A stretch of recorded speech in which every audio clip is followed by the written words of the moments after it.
So this paper, at its heart, is a paper about girl power, or rather how girls get political power. I'm Sassy Cruz. I'm an assistant professor, jointly appointed in the Department of Political Science and the Vancouver School of Economics here at UBC.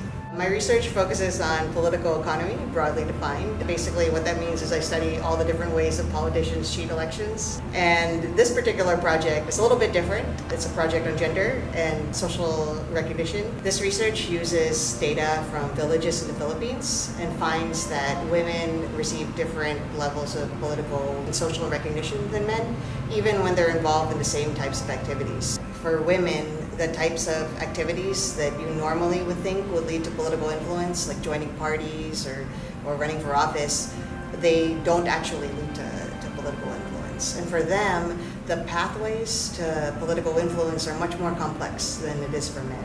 For men, it's much simpler. They just run for office or just vote or just get involved.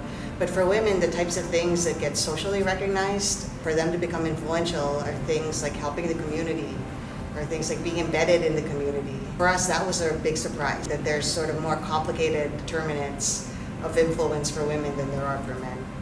So I think what this means for politics, and maybe not just in the Philippines too, I think it might be something that's a little bit broader, is the idea that we sometimes get caught up in just counting the number of women that we have in politics, or we look at gender ratios, or how many women are running for office, or how many women are voting.